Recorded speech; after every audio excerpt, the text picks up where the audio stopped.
প্রধান উপদেষ্টার সঙ্গে মার্কিন প্রতিনিধি দলের বৈঠক। অন্তর্বর্তী সরকারকে সহায়তায় $20 কোটি দেবে যুক্তরাষ্ট্র। পাচার হওয়া অর্থ ফেরাতে সহযোগিতার আশ্বাস। We just signed moments ago our newest development agreement with the interim government that is for over $200 million. We're looking at being able to strengthen governance across the country. আর্থিক খাতে যেগুলি সহযোগিতাগুলো দরকার সেটা এক্সপোর্ট বা আমাদের বাণিজ্যের ব্যাপার অন্যান্য কারিগরি সহায়তা বা বাজার এক্সপ্লোর করার এই সমস্ত আলোচনা হয়েছে। পাচার অর্থ পাচার সহ অন্যান্য যে সমস্ত বিষয় সেই বিষয়গুলি প্রাথমিক কথাবার্তা হয়েছে এবং এ বিষয়ে যুক্তরাষ্ট্র যে এক্সপার্টিস আছে সেটা হয়তো আমরা ব্যবহার করব। বিশ্ব ব্যাংক ও এডিবি দেবে $140 কোটি ঋণ সহায়তা। ডিসেম্বরের মধ্যেই অর্থ ছাড়। দেখছিলেন প্রধান শিরোনাম। সন্ধ্যার সময় সঙ্গে আছি আমি জাফর সাদিক। এবার অন্যান্য শীর্ষ সংবাদ। হত্যা মামলায় রিমান্ডে সাবেক মন্ত্রী ফরহাদ, জড়িত পুলিশ সদস্যদের বিচার দাবি সার্জিসের। 1 সপ্তাহের মধ্যে পুনর্গঠন হবে আন্তর্জাতিক অপরাধ ট্রাইব্যুনাল, জানালেন চিফ প্রসিকিউটর। সংস্কারে 2 মাসের বেশি লাগার কথা নয়, রাষ্ট্রের পূর্ণাঙ্গ সংস্কার করবে নির্বাচিত সরকার, বললেন মির্জা ফখরুল। অভ্যুত্থানে বিএনপির অবদান খাটো করে দেখার সুযোগ নেই। অস্থিরতা কাটিয়ে স্বাভাবিক হচ্ছে পোশাক শিল্প। সাভারে খুলেছে বেশিরভাগ কারখানা, বন্ধ 18টি। যৌক্তিক দাবি পর্যায়ক্রমে পূরণের আশ্বাস সচিবের। সবচেয়ে বেশি বিদেশি ঋণ নিয়েও লোডশেডিং থেকে মেলেনি মুক্তি। 15 বছরে বিদ্যুৎ খাতে লোকসান 2 লাখ কোটি টাকা। মেগা প্রকল্পের নামে দুর্নীতির অভিযোগ, ব্যবস্থা নেওয়ার তাগিদ।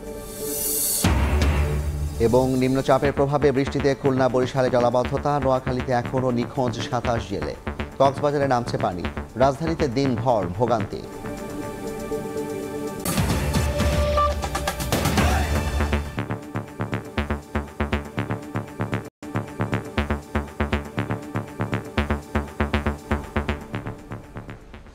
অন্তর্বর্তী সরকারকে সহায়তায় $20 কোটি অনুদান দেবে যুক্তরাষ্ট্র।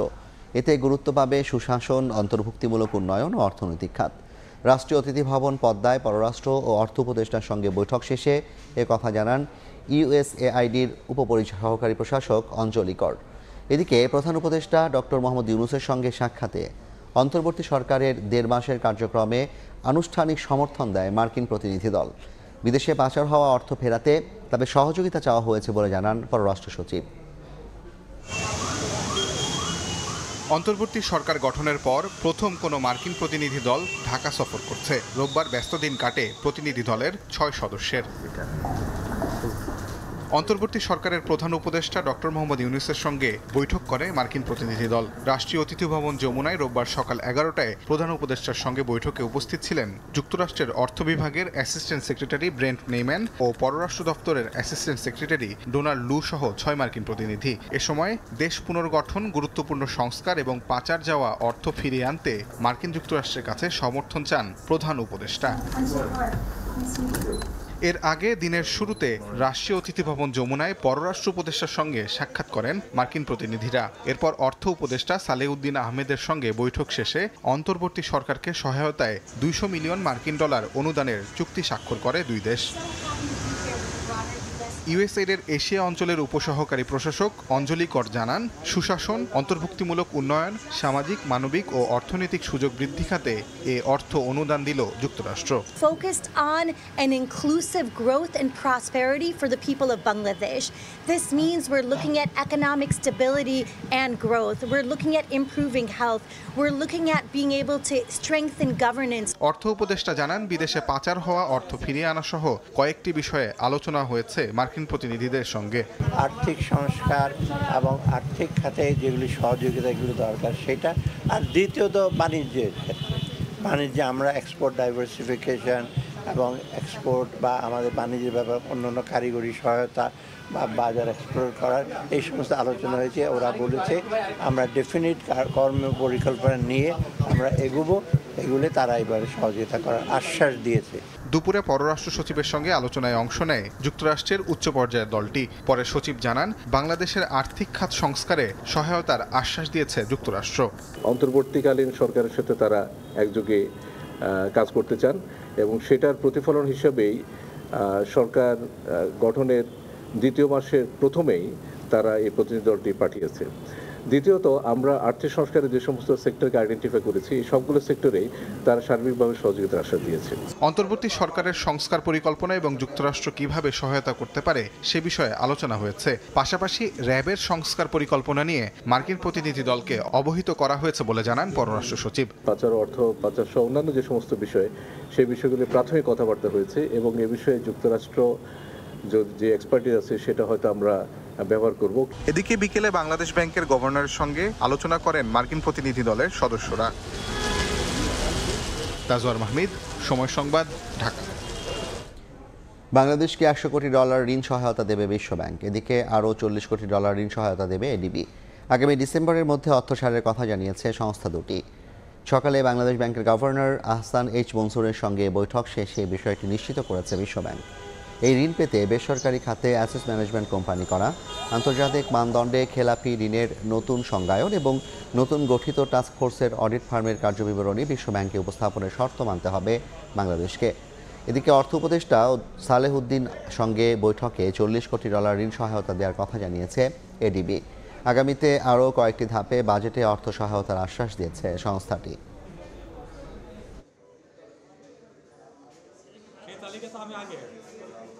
We are thankful to ADB for their continued support. Also, we have discussed about the possibilities of climate fund and our environmental projects and other things. We are zeroing in some of the very important short-term measures, reforms and immediate deliverable to the people. That is most important for us. Second, we have some mid-term, মধ্যমেয়াদী কিছু জিনিস আছে, mid-term, and there are some long-term things. অন্য প্রসঙ্গ, রাজধানীর আদাবরে পোশাক কর্মী রুবেল হত্যা মামলায় 5 দিনের রিমান্ডে সাবেক জনপ্রশাসন মন্ত্রী ফরহাদ হোসেন। ডিবি কার্যালয় থেকে দুপুরে ঢাকার সিএমএম আদালতে তোলা হলে শুনানি শেষে রিমান্ড মঞ্জুর করেন বিচারক। এদিকে শিক্ষার্থী হত্যা মামলায় সাবেক এমপি শাহে আলমকে 3 দিনের রিমান্ডে দেওয়া হয়েছে। শনিবার ইস্কাটন এলাকা থেকে সাবেক জনপ্রশাসন মন্ত্রীকে ওই মামলায় গ্রেফতার দেখায় পুলিশ। রোববার দুপুরে আদালতে হাজির করে 7 দিনের রিমান্ড চাইলে শুনানি শেষে 5 দিন মঞ্জুর করেন বিচারক।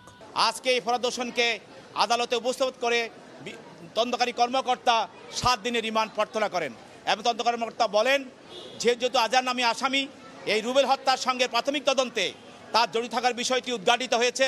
এই মামলায় রিমান্ডের বিরোধিতা করে আসামি পক্ষ জামিন চাইলে তা নাকচ করে দেন আদালত। এই মামলায় ওনার কোনো সম্পৃক্ততা নেই। আমরা বিজ্ঞ আদালত থেকে বলেছি যে 11 থেকে 156 নম্বর আসামি হুকুম দিয়েছে বলেছে, বাট সুনির্দিষ্ট কোনো অভিযোগ নাই, কে গুলি করেছেন এরকম কোনো ভিডিও ফুটেজ নাই, কোনো স্থির ছবি নাই। তাই আমরা বলেছি যে রিমান্ডের কোনো প্রয়োজন বোধ করি না। আদাবর থানার হত্যা মামলায় আন্দোলন দমনে গুলি করার আদেশ দেওয়ার অপরাধে আসামি করা হয় শেখ হাসিনা ও ওবায়দুল কাদের সহ আরও অনেককে। সাদিকুর রহমান, সময় সংবাদ, ঢাকা। ফ্যাসিস্ট সরকারের নির্দেশে যে পুলিশ কর্মকর্তারা গণহত্যা চালিয়েছে তাদেরও শাস্তি নিশ্চিতের দাবি জানিয়েছেন বৈষম্য বিরোধী ছাত্র আন্দোলনের অন্যতম সমন্বয়ক সার্জিস আলম।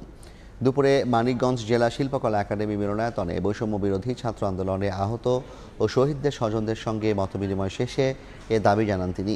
এর আগে সভায় শহীদ পরিবারের খোঁজ খবর নেন সার্জিস। আহতদের চিকিৎসা সহ আইনি সহায়তার আশ্বাস দেন তিনি। এ সময় বৈষম্য বিরোধী ছাত্র আন্দোলনের জেলা সমন্বয়করা উপস্থিত ছিলেন।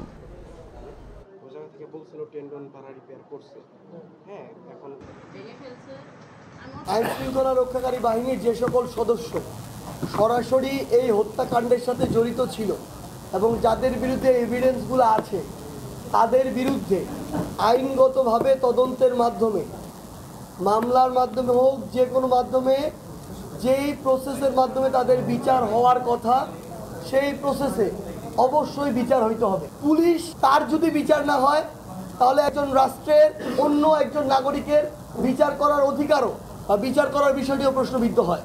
সে বিচারের বাইরে কেউ না। এক সপ্তাহের মধ্যে পুনর্গঠন হবে আন্তর্জাতিক ট্রাইব্যুনাল। সিএমএইচ হাসপাতাল পরিদর্শন শেষে জানিয়েছেন চিফ প্রসিকিউটর। বলেন, সারা দেশে হওয়া সব মামলার বিচার হবে ট্রাইব্যুনালে। আন্দোলন দমাতে যুদ্ধক্ষেত্রে ব্যবহৃত অস্ত্র ব্যবহারের প্রমাণ পাওয়ার কথা জানান তিনি। রোববারও সম্মিলিত সামরিক হাসপাতাল সিএমএইচ পরিদর্শন করেছেন প্রসিকিউটররা। যে হাসপাতালে ভর্তি হন আহত 1227 জন, এর মধ্যে 132 জন রয়েছেন এখনও চিকিৎসাধীন। হাসপাতাল পরিদর্শন শেষে চিফ প্রসিকিউটর জানান, আন্দোলন দমাতে যুদ্ধক্ষেত্রে ব্যবহৃত অস্ত্র ব্যবহার করা হয় এমন প্রমাণ পেয়েছেন তারা। জুলাই আগস্টের হত্যা গণহত্যার আলামত যার কাছে যা আছে তা ট্রাইব্যুনালে জমা দিতে ফের আহ্বান জানান চিফ প্রসিকিউটর মোহাম্মদ তাজুল ইসলাম। যেটা সেনাবাহিনী ব্যবহার করে, যুদ্ধক্ষেত্রে ব্যবহার করে, সেটা তার শরীর থেকে অপসারণ করা হয়েছে। এরকম অসংখ্য জিনিস আছে তাদের কাছে, সেগুলো আপনারা সময় মতো আমরা যখন তদন্ত সংস্থা সেগুলো জব্দ করে নিয়ে আসবো, সেগুলো তখন দেখা যাবে। যাদের কাছে যে আলামত রয়েছে, যারা আহত হয়েছেন, যারা গুলি নিয়ে বয়ে বেড়াচ্ছেন, যে সমস্ত শহীদ হয়েছেন তাদের পরিবারের সদস্যরা স্মৃতি নিয়ে ঘুরে বেড়াচ্ছেন, অনেকের কাছে অনেক ধরনের এভিডেন্স রয়েছে। কেউ কেউ মামলা করেছেন, কেউ কেউ এখনও মামলা করেননি। যারা মামলা করেছেন তারা এবং যারা এখনও মামলা করেননি তারাও, সবাইকে আমরা আহ্বান জানাচ্ছি আন্তর্জাতিক অপরাধ ট্রাইব্যুনালের প্রসিকিউশন টিমের কাছে আমরা যে ডেস্কটা ওপেন করেছি সেখানে এসে আপনাদের এই তথ্যগুলো আমাদের কাছে দিয়ে যাবেন। তিনি জানান, বিজিবি পুলিশের যারা অপরাধ করেছে তাদেরও বিচারের মুখোমুখি হতে হবে, পার পাওয়ার কোনো সুযোগ নেই। এই অপরাধে যারাই সম্পৃক্ত থাকবে তাদেরকেই আইনের আওতায় আনা হবে। সুতরাং পুলিশের সার্কুলার দিয়ে তারা তাদের আভ্যন্তরীণ ডিসিপ্লিনের ব্যাপারে অথবা পুলিশের নিজের মামলা করার ব্যাপারে, সেই ব্যাপারে তাদের গাইডলাইন থাকতে পারে, সেটা ভিন্ন জিনিস। কিন্তু আন্তর্জাতিক অপরাধ ট্রাইব্যুনালের কার্যক্রম সেই ধরনের কোনো সার্কুলারের কারণে প্রভাবিত হবে না। চিফ প্রসিকিউটর জানান, আগামী সপ্তাহের মধ্যেই বিচারক নিয়োগের মাধ্যমে পুনর্গঠিত হবে আন্তর্জাতিক অপরাধ ট্রাইব্যুনাল। এরপর জুলাই আগস্টের ঘটনায় সারা দেশে হওয়া সব মামলা ট্রাইব্যুনালে আনা হবে। আফজাল হোসেন, সময় সংবাদ, ঢাকা। সন্ধ্যার সময় আরও থাকছে। কারামুক্ত হয়ে আকস্মিক পদত্যাগের ঘোষণা দিল্লির মুখ্যমন্ত্রী কেজরিওয়ালের। আগাম নির্বাচনের আহ্বান। চিকিৎসক হত্যায় পশ্চিমবঙ্গে মমতার বিরুদ্ধে আন্দোলন অব্যাহত। সংস্কারে 2 মাসের বেশি সময় লাগার কথা নয় উল্লেখ করে বিএনপি মহাসচিব মির্জা ফখরুল ইসলাম আলমগীর বলেছেন, রাষ্ট্রের পূর্ণাঙ্গ সংস্কার করবে নির্বাচিত সরকার। আন্তর্জাতিক গণতন্ত্র দিবস উপলক্ষে সংবাদ সম্মেলনে তিনি আরও বলেন, স্বৈরাচার বিরোধী আন্দোলনে জুলাই থেকে 13 আগস্ট পর্যন্ত বিএনপির 422 নেতাকর্মী নিহত হয়েছেন। তাই আন্দোলনে বিএনপির অবদানকে খাটো করে দেখার কোনো সুযোগ নেই। গুলশানে সংবাদ সম্মেলন করেন দলের মহাসচিব মির্জা ফখরুল ইসলাম আলমগীর।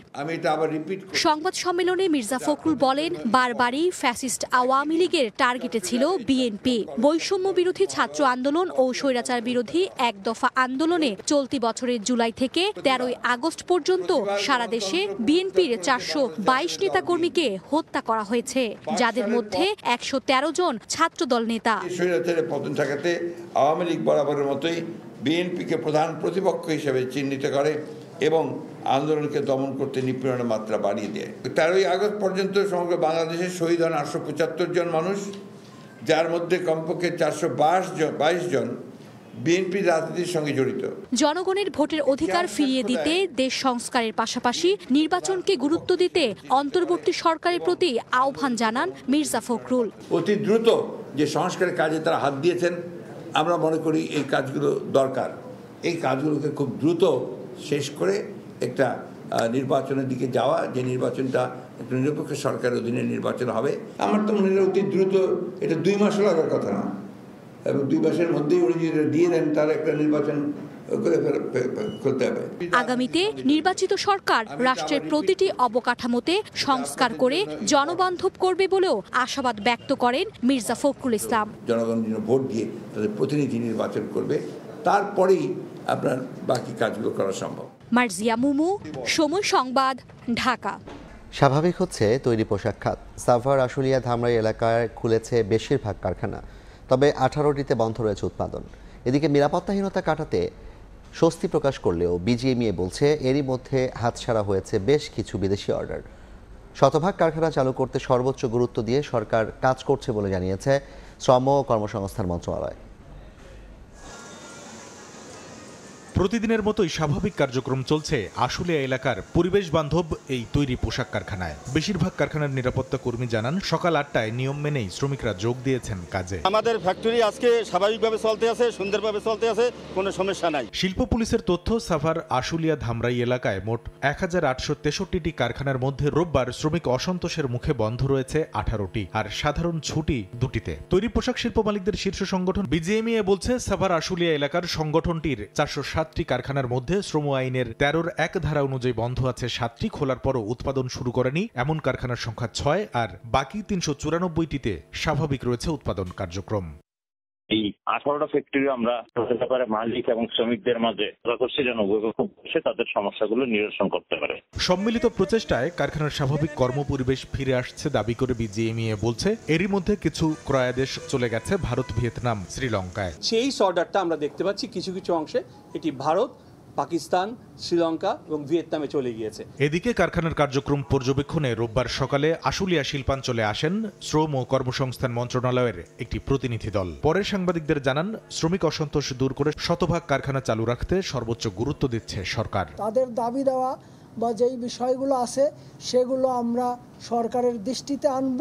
আমাদের উপদেষ্টা মহোদয় তিনি এই ব্যাপারে খুবই আন্তরিক। আমাদের এক্সপোর্ট আরও আমরা বাড়াতে চাই, আমরা অন্য দেশের সাথে প্রতিযোগিতা করে আরো এগিয়ে যেতে চাই। শিল্প এলাকায় নিরাপত্তা নিশ্চিতে সেনাবাহিনী ও পুলিশের টহল ছিল চোখে পড়ার মতো। শ্রমিক অসন্তোষ কেটে অনেকটাই স্বাভাবিক কার্যক্রমে ফিরেছে সাভার, আশুলিয়া, ধামরাই এলাকার পোশাক কারখানা। তবে এরই মধ্যে এই শ্রমিক অসন্তোষের জেরে যে ভাবমূর্তি সংকটে পড়েছে মেড ইন বাংলাদেশ, তা কাটিয়ে ওঠাকেই এখন সবচেয়ে বড় চ্যালেঞ্জ হিসেবে দেখছেন খাত সংশ্লিষ্টরা। কামরুল হাসান সবুজ, সময় সংবাদ, আশুলিয়া, ঢাকা। গভীর নিম্নচাপের কারণে সারা দেশে বৃষ্টি ঝরছে। বরিশাল, খুলনা সহ বিভিন্ন শহরে দেখা দিয়েছে জলাবদ্ধতা। বৃষ্টির সঙ্গে বইছে ঝোড়ো হাওয়া। মৌসুমি বায়ু সক্রিয় থাকায় সাগর উত্তাল। সমুদ্র বন্দরে 3 নম্বর বিপদ সংকেত দেখাতে বলা হয়েছে।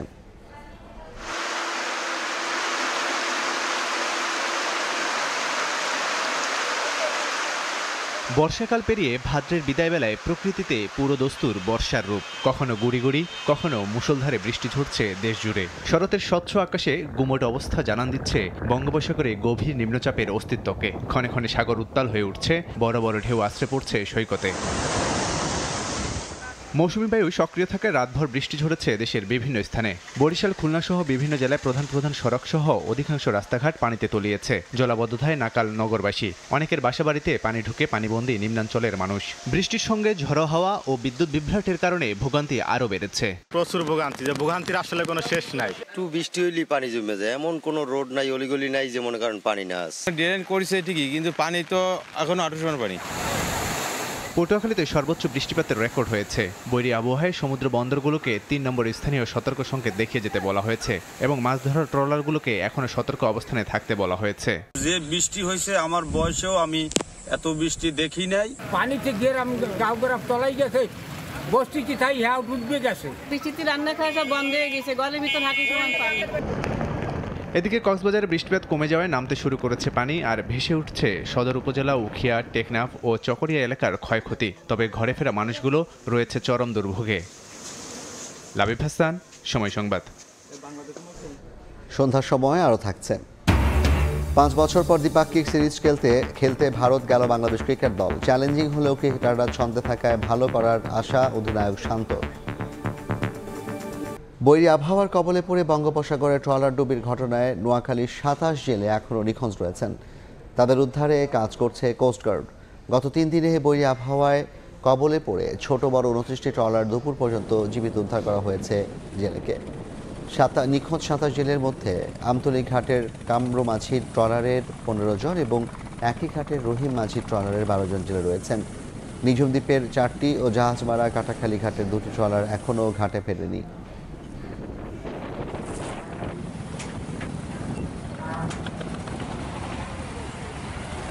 বিদ্যুৎ ও জ্বালানি খাত সবচেয়ে বেশি বৈদেশিক ঋণ পেলেও লোডশেডিং থেকে মেলেনি মুক্তি। 15 বছরে বিদ্যুৎ উন্নয়ন বোর্ডের লোকসান ঠেকেছে 2 লাখ কোটি টাকার ওপরে। মেগা প্রকল্পের আড়ালে দুর্নীতি এর কারণ বলছেন বিশেষজ্ঞরা। অনিয়মে জড়িতদের বিরুদ্ধে দ্রুত ব্যবস্থার তাগিদ আইনজ্ঞদের। বিস্তারিত আল আমিন তুষারের রিপোর্টে। গেল এক যুগে রূপপুর পারমাণবিক বিদ্যুৎ কেন্দ্র, মাতারবাড়ি কয়লাভিত্তিক বিদ্যুৎ কেন্দ্রের মতো একগুচ্ছ মেগা প্রকল্পের মাধ্যমে বিদ্যুৎ খাত আমূল বদলে দেওয়ার বড় কর্মযজ্ঞ চলে দেশে। তবে বিশ্বব্যাংক, এশীয় উন্নয়ন ব্যাংক সহ বৈশ্বিক বিভিন্ন আর্থিক সংস্থার পর্যালোচনায় উঠে আসে এসব প্রকল্পের নির্মাণ ব্যয় অন্যান্য দেশের তুলনায় অনেক বেশি। বৈদেশিক ঋণের উপর ভর করে চলে এসবের বাস্তবায়ন। বাংলাদেশ ব্যাংকের হিসাবে শুধু গেল ৮ বছরেই বিদেশি ঋণের পরিমাণ বেড়েছে প্রায় দ্বিগুণ। আর অর্থনৈতিক সম্পর্ক বিভাগের flow of external resources into Bangladesh প্রতিবেদন বলছে শুধু বিদ্যুৎ ও জ্বালানি খাতে গেল ১.৫ দশকে বৈদেশিক ঋণ এসেছে বর্তমান ডলার মূল্যে প্রায় ১৯,০০০ কোটি টাকা। তারপরও লোডশেডিং মুক্ত হয়নি দেশ। সঙ্গে গেল ১৫ বছরে বিদ্যুৎ উন্নয়ন বোর্ডের লোকসান ঠেকেছে ২ লাখ কোটি টাকার উপরে।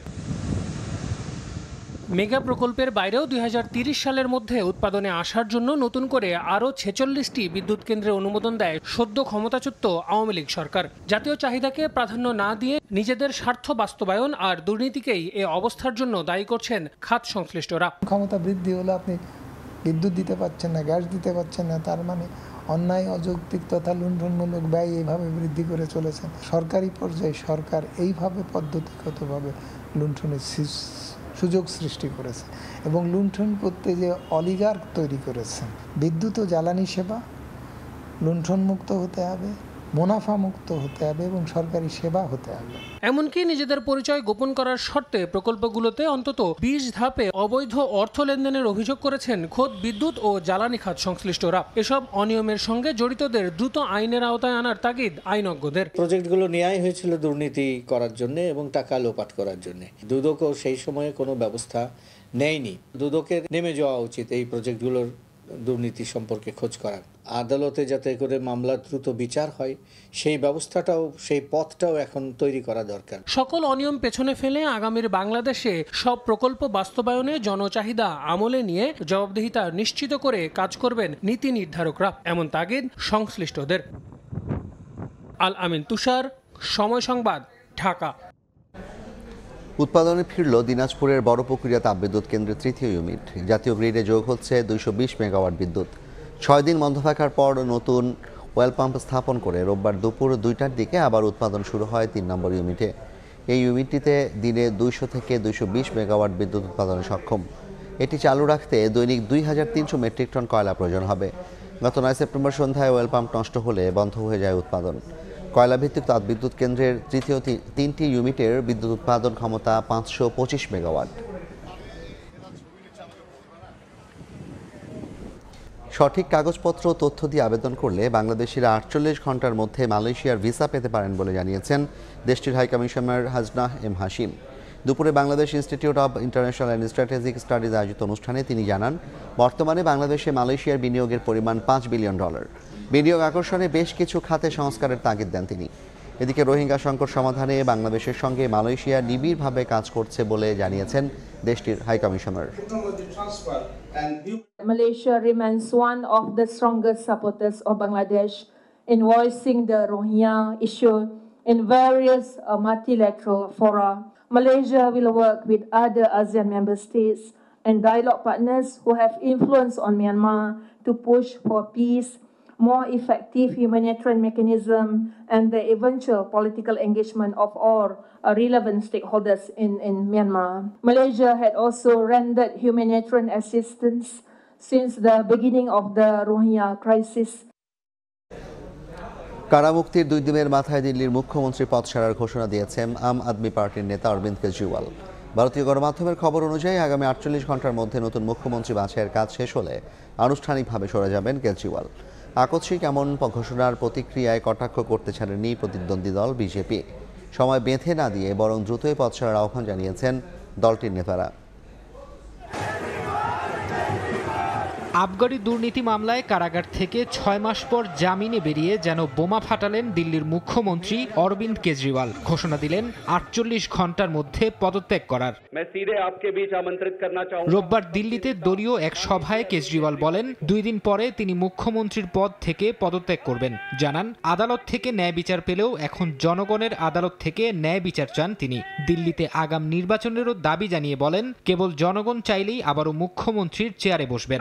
2 दिन के बाद मैं सीएम की कुर्सी से इस्तीफा देने जा रहा हूं और मैं तब तक सीएम की कुर्सी पे नहीं बैठूंगा जब तक जनता अपना फैसला ना सुना दे। তবে নিজে পদত্যাগের ঘোষণা দিলেও মামলায় জর্জরিত কর্ণাটক, কেরালা ও পশ্চিমবঙ্গের মুখ্যমন্ত্রীকে কোনো অবস্থাতেই পদত্যাগ না করার আহ্বান জানান কেজরিওয়াল। বলেন, ইডি, সিবিআই দিয়ে ভয় দেখানো, ভুয়া মামলা দিয়ে জেলে পাঠানো এবং সরকার ফেলে দেয়াই বিজেপির ফর্মুলা। এদিকে আম আদমি পার্টির নেতার পদত্যাগের ঘটনায় তোলপাড় শুরু হয়েছে ভারতের রাজনীতিতে। কেন্দ্রে ক্ষমতাসীন বিজেপি বলছে 48 ঘন্টার সময় না নিয়ে কেন এখনই পদত্যাগ করলেন না কেজরিওয়াল। এটিকে আম আদমি পার্টির নেতার নাটক বলেও কটাক্ষ করেছে গেরুয়া শিবির। ফারহাদ চৌধুরী, সময় সংবাদ। খেলার খবর। চ্যালেঞ্জিং হলেও সিরিজ জয়ের লক্ষ্য নিয়ে ভারত গেল বাংলাদেশ ক্রিকেট দল। দুপুরে চেন্নাইয়ের উদ্দেশ্যে দেশ ছাড়ে নাজমুল হোসেন শান্তর নেতৃত্বাধীন দল। চন্ডিকা হাথুরু সিংহের কোচিং স্টাফের বাকি সদস্য এবং স্কোয়াডের 15 ক্রিকেটার গেলেন ভারতে। লন্ডন থেকে স্কোয়াডের সঙ্গে যোগ দেবেন সাকিব আল হাসান। চেন্নাইয়ে প্রথম টেস্ট শুরু হবে 19 সেপ্টেম্বর। পাকিস্তানে লেটার মার্কস পাওয়া টাইগারদের এবার মিশন ইন্ডিয়া। টেস্ট চ্যাম্পিয়নশিপের পয়েন্ট টেবিলে উন্নতির গ্রাফ ধরে রাখতে ইতিহাস বদলাতে হবে শান্তর নেতৃত্বাধীন বাংলাদেশ দলকে। এখন পর্যন্ত ভারতের মাটিতে খেলা 3 টেস্টের কোনোটাতেই প্রতিদ্বন্দ্বিতা করতে পারেনি বাংলাদেশ। 2017-র প্রথম টেস্ট বাদে 2019-এর 2 ম্যাচেই ইনিংস ব্যবধানে হার। এবারও যে সিরিজটা কঠিন হবে তা স্বীকার করলেন খোদ টাইগার অধিনায়ক। তবুও জয়ই যে একমাত্র লক্ষ্য সেটাও জানিয়েছেন। সিরিজটা অনেক চ্যালেঞ্জিং হবে। যদি আপনি র্যাঙ্কিংও দেখেন ওরা অনেক এগিয়ে আছে আমাদের থেকে, বাট রিসেন্টলি আমরা ভালো একটা সিরিজ পার করে এসেছি। প্রত্যেকটা ম্যাচে আমরা জেতার জন্য খেলবো। তবে বাংলাদেশকে আত্মবিশ্বাস যোগাচ্ছে সবশেষ পাকিস্তান সিরিজ। রাওয়ালপিন্ডিতে ছড়ি ঘুরিয়েছেন পেসাররা। ভারতে স্পিন বান্ধব উইকেট পাওয়ার সম্ভাবনাই বেশি। শান্ত আশা রাখতে চান তাইজুল, মিরাজ, নাইমদের ওপর। এক্সপেরিয়েন্সের দিক দিয়ে ওই দলটা একটু এগিয়েই রাখবো আমি অবশ্যই, বাট স্পিনারদের আমাদের খুব ভালো এক্সপেরিয়েন্স আছে, যে কোনো কন্ডিশনে বল করার ওই অ্যাবিলিটিটা আছে। সো আমি এতটুকু বলতে পারি, পেসার, স্পিনার এবং ব্যাটসম্যান যারাই খেলবেন এই সিরিজটা, প্রত্যেকটা প্লেয়ার 100% আমার মনে হয় প্রিপারেশন খুব ভালো হয়েছে ওনার, এবং আমি আশা করি যে এই সিরিজে উনি ভালো কিছু করবেন। পর্যায়ের শীর্ষ সংবাদ জানিয়ে দিচ্ছে আরেকবার। প্রধান উপদেষ্টার সঙ্গে মার্কিন প্রতিনিধি দলের বৈঠক। অন্তর্বর্তী সরকারকে সহায়তায় $20 কোটি দেবে যুক্তরাষ্ট্র। পাচার হওয়া অর্থ ফেরাতে সহযোগিতার আশ্বাস। হত্যা মামলায় রিমান্ডে সাবেক মন্ত্রী ফরহাদ। জড়িত পুলিশ সদস্যদের বিচার দাবি সার্জিসের। 1 সপ্তাহের মধ্যে পুনর্গঠন হবে আন্তর্জাতিক ট্রাইব্যুনাল, জানালেন চিফ প্রসিকিউটর। এবং সংস্কারে 2 মাসের বেশি লাগার কথা নয়, রাষ্ট্রের পূর্ণাঙ্গ সংস্কার করবে নির্বাচিত সরকার, বললেন মির্জা ফখরুল। অভ্যুত্থানে বিএনপির অবদান খাটো করে দেখার সুযোগ নেই।